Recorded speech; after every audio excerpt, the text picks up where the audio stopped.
Olá, seja bem-vindo a mais um programa Crescendo em Cristo, aqui pela Rádio CPT, a rádio que é uma boa companhia para você. Permita-me, antes de tudo, me apresentar. Eu sou o pastor Valdir Hoffmann, eu sou pastor da Igreja Evangélica Luterana do Brasil e trabalho na cidade de Joinville, em Santa Catarina. Eu tenho como congregações do meu trabalho a Congregação Castelo Forte e a Congregação São Paulo, que fazem parte da paróquia Castelo Forte, aqui de Joinville. É sempre um privilégio podermos compartilhar da palavra do Senhor a vocês.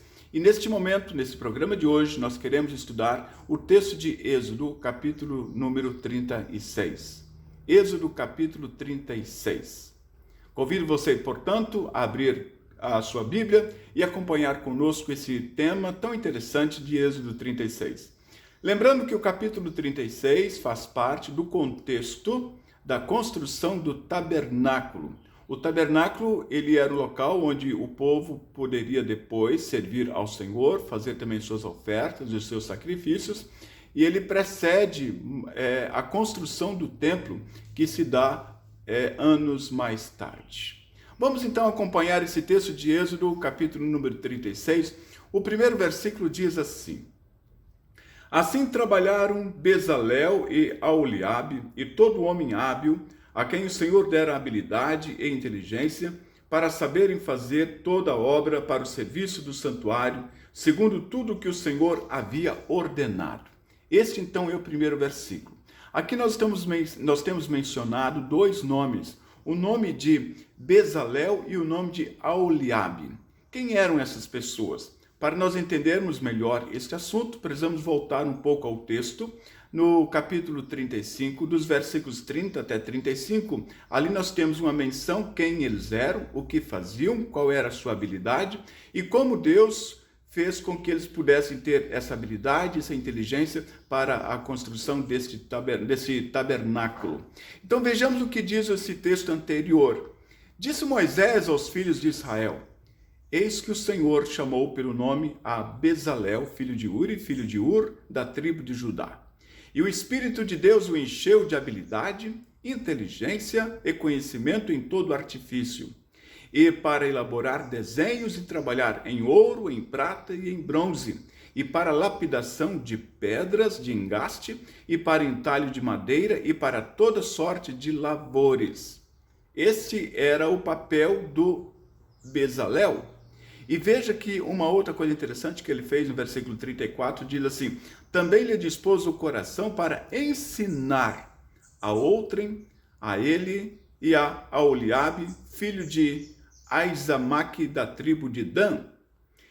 Encheu-os de habilidade para fazer toda a obra de mestre, até a mais engenhosa, e a de bordador em estofa azul, em púrpura, em carmesim e em linho fino, e a de tecelão, sim, toda sorte de obra, e a elaborar desenhos. Esse então era o papel do segundo nome mencionado, Aholiabe. Ele tinha um trabalho especialmente para lidar com tecidos, com os tecidos finos. Aqui fala de púrpura, fala do carmesim, do linho fino e assim por diante. Então esse era o papel desses dois homens de Deus, dois servos de Deus, convidados, convocados pelo Senhor para esse trabalho junto ao santuário. Aqui então nós temos uma parte desse primeiro versículo. Detalhe importante que nós queremos já destacar nesse trabalho de Bezalel e de Aholiabe é a habilidade, é o cuidado que eles têm no fazer. A habilidade e o cuidado. Isso vai acompanhar toda a obra. Se nós observarmos, por exemplo, nos templos de hoje, nas construções das igrejas, no trabalho das igrejas de hoje, as pessoas que estão envolvidas nesse trabalho devem usar sempre da habilidade e o cuidado em fazer a obra de uma forma correta. Um pouco mais adiante agora, nós temos no texto de 36, capítulo 36, dos versículos 2 a 7, como é que o povo reagia diante desse trabalho do santuário, como é que eles ofertavam. Veja bem o que diz então os versículos 2 até 7. Moisés chamou a Bezalel e a Aholiabe e a todo homem hábil, em cujo coração o Senhor tinha posto sabedoria, isto é, a todo homem cujo coração o impeliu a se chegar à obra para fazê-la. Estes receberam de Moisés todas as ofertas que os filhos de Israel haviam trazido para a obra do serviço do santuário para fazê-la. E ainda cada manhã o povo trazia a Moisés ofertas voluntárias. Então, deixando cada um a obra que fazia, vieram todos os homens sábios que se ocupavam em toda a obra do santuário. E disseram a Moisés: o povo traz muito mais do que é necessário para o serviço da obra que o Senhor ordenou se fizesse.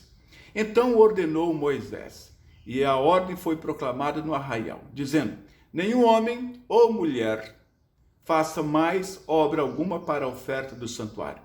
Assim, o povo foi proibido de trazer mais, porque o material que tinham era suficiente para toda a obra que se devia fazer e ainda sobejava.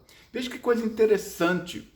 O povo trabalhava, o povo ofertava, o povo estava entusiasmado, o povo tinha vontade de fazer as coisas, traziam o que era necessário para a construção, traziam as suas ofertas, colocavam tudo diante desses artesãos e dos demais que eram os funcionários, digamos assim, na construção desse tabernáculo. Então, a reação do povo era muito interessante. Tanto é que o material que trouxeram era tão grande, a quantidade deles, que eles tiveram que dizer a Moisés: digam para o povo para que espere um pouco, pare um pouco, porque nós temos material suficiente para a obra neste momento. E diz o texto que até sobrava material.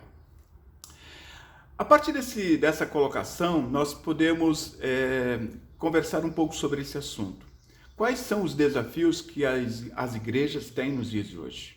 Quais são os desafios que a sua igreja tem nos dias de hoje? E como você encara esses desafios? E como você pode participar desses desafios da igreja? Hoje você não está mais construindo um tabernáculo, mas é possível que a sua igreja esteja construindo um templo, um espaço. Ou é possível que a sua igreja seja demandada ou seja convidada a ajudar uma outra comunidade, uma outra congregação a construir um templo.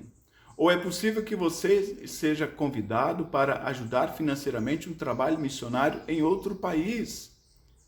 Até porque nós temos, dentro das nossas igrejas, ofertas que são levantadas para ajudar missionários ou encaminhar missionários para outros países. E também, no âmbito das nossas igrejas, sempre nós vamos ter desafios, nós vamos ter oportunidades para ofertar, para o trabalho, e as pessoas também podem se colocar à disposição para o reino de Deus. Não só através de suas ofertas, mas também através dos seus dons, das suas habilidades, do seu trabalho. Como também a igreja pode ter diante de si pessoas jovens, ou pessoas de meia idade, ou pessoas que já concluíram um curso e que queiram ser pastores também da igreja para poder atuar dentro do trabalho da igreja. Vejam vocês quantas oportunidades diferentes as igrejas têm diante de si e que elas são desafiadas. Assim como o povo de Israel foi desafiado à construção do tabernáculo, traziam as suas ofertas e que o material era suficiente, que sobejava, também nos tempos de hoje, todos nós somos demandados a trazer nossas ofertas, a nós nos dedicarmos ao trabalho do Senhor, a nós nos envolvermos no trabalho da igreja, a usar da nossa inteligência, das nossas capacidades, das nossas habilidades para o trabalho dentro da igreja. Ou seja, eu sou convidado e você também é convidado. Nós temos diante de nós muitas oportunidades. Indo um pouco mais adiante agora no texto de Êxodo 36, lembrando que nós estamos estudando esse capítulo, eu quero convidar você a acompanhar a leitura do texto, especialmente os versículos 8 até 19, e diz assim, 36, 8 a 19. Assim todos os homens hábeis entre os que faziam a obra fizeram o tabernáculo com 10 cortinas de linho fino, retorcido, estofa azul, púrpura e carmesim com querubins, de obra de artista as fizeram. O comprimento de cada cortina era de 28 côvados e a largura de 4 côvados. Todas as cortinas eram de igual medida. 5 cortinas eram ligadas uma à outra, e as outras 5 também ligadas uma à outra. Fizeram laçadas de estofa azul na orla da cortina, que estava na extremidade do primeiro agrupamento, e de igual modo fizeram na orla da cortina, que estava na extremidade do segundo agrupamento. 50 laçadas fizeram numa cortina e 50 na outra cortina, na extremidade do segundo agrupamento. As laçadas eram contrapostas uma à outra. Fizeram 50 colchetes de ouro com os quais prenderam as cortinas uma à outra, e o tabernáculo passou a ser um todo. Fizeram também de pelos de cabra cortinas que serviram de tendas sobre o tabernáculo. Fizeram 11 cortinas. O comprimento de cada cortina era de 30 côvados e a largura de 4 côvados. As 11 cortinas eram de igual medida. Ajuntaram a parte 5 cortinas entre si e de igual modo as 6 restantes. E fizeram 50 laçadas na orla da cortina que estava na extremidade no primeiro agrupamento. Fizeram também 50 colchetes de bronze para juntar a tenda, para que viesse a ser um todo. Fizeram também de peles de carneiro, tintas de vermelho, uma coberta para a tenda e a outra coberta de peles finas. Assim, então, nós vemos aqui a respeito das cortinas do templo. E vocês observem cada detalhe. Tudo é feito com perfeição. Tudo é feito com perfeição, porque Deus merece o melhor. Deus quer o melhor da gente. Cada detalhe é bem pensado, cada detalhe é bem cuidado. Assim, quando nós estamos no contexto da igreja, no trabalho do reino de Deus, cada detalhe nós pensamos com muito cuidado. A nossa igreja é uma igreja de Deus. O espaço que nós estamos, o tabernáculo, ou melhor, o templo, é um templo sagrado, é o templo do Senhor. E quando eu vou dedicar a minha vida ao Senhor, eu vou dedicar o melhor que eu posso. As minhas ofertas, por exemplo, serão as melhores. Eu não vou perder tempo na minha vida questionando o trabalho, questionando as ofertas. Não, eu vou dar e dedicar o meu melhor para o reino de Deus. Eu não posso na igreja fazer meia boca. Isso é um linguajar popular. Eu não posso fazer meia boca, porque o reino de Deus não é meia boca. A presença de Deus na nossa vida é completa. O amor de Deus é tão grande sobre nós, ou por nós, que Ele enviou o seu próprio Filho Jesus ao mundo para que morresse em nosso lugar. Então Deus merece sempre o melhor. E Deus quer de nós o melhor, porque Deus é perfeito. E nós podemos sim fazer o melhor. Mesmo na nossa simplicidade, mesmo considerando as nossas lacunas, diante de Deus nós podemos fazer o melhor para Ele. Agora convido você a acompanhar a leitura dos versículos 20 até o versículo 34, desse mesmo texto de Êxodo 36. E diz assim: Fizeram também de madeira de acácia as tábuas para o tabernáculo, as quais eram colocadas verticalmente. Cada uma das tábuas tinha 10 côvados de comprimento e côvado e meio de largura. Cada tábua tinha 2 encaixes travados um com o outro. Assim fizeram com todas as tábuas do tabernáculo.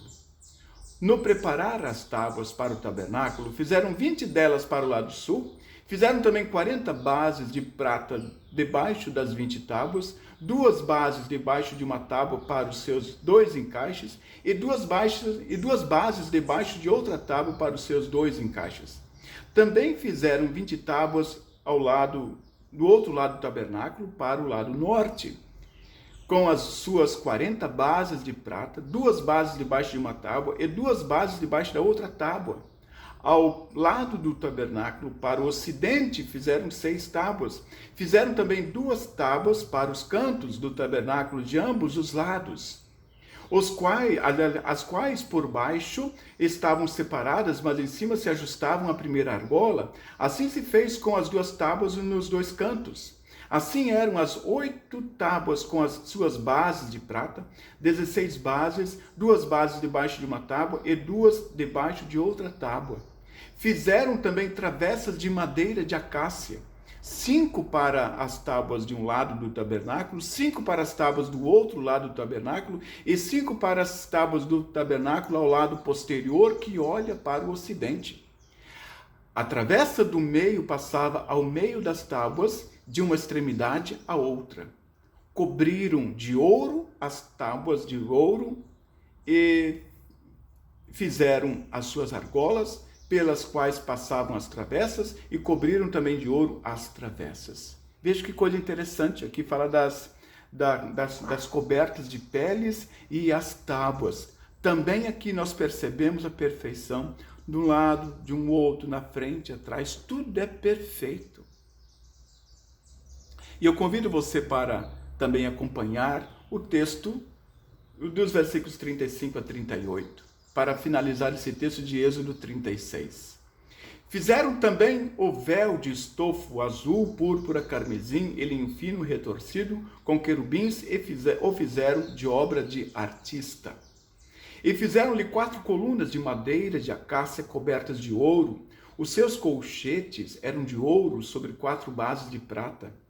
Fizeram também para a porta da tenda um reposteiro de estofo azul, púrpura, carmesim e linho fino retorcido, obra de bordador.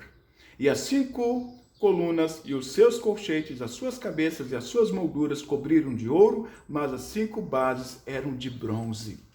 De novo aqui vemos a perfeição. Tudo era bonito, era lindo, era maravilhoso. Era aconchegante estar neste tabernáculo. Assim também as nossas igrejas hoje, tudo é feito com perfeição. Devem ser feitos com perfeição, para que você, ao chegar na sua igreja, no seu templo, no seu espaço, você se sinta bem acolhido por aquela igreja. E como é maravilhoso ser bem acolhido dentro da igreja. É fantástico isso. Amados e amigos, vejam que esse texto fala de líderes. Líderes que fazem, líderes que treinam. Líderes que respondem ao chamado de Deus, líderes que fazem e dão o seu melhor para dentro da igreja. Você que é líder, você faz e você treina. E você é convidado para isso. A colocar os seus dons em prática, a sua vida, as suas capacidades e as suas habilidades são colocadas em prática em prol da igreja. E a igreja responde com ofertas. A igreja responde se colocando à disposição da igreja para fazer o melhor dentro do reino. Porque Deus é perfeito, Deus é bom, Deus é especial. E por esta razão, então, dentro dessa perfeição de Deus, diante do nosso Deus que é maravilhoso, nós vamos fazer o melhor que nós podemos fazer. Deus abençoe a você, que este programa Crescendo em Cristo seja uma bênção na sua vida e continue sempre conosco acompanhando esta mensagem e outras mensagens que virão a partir desse programa. Um grande abraço.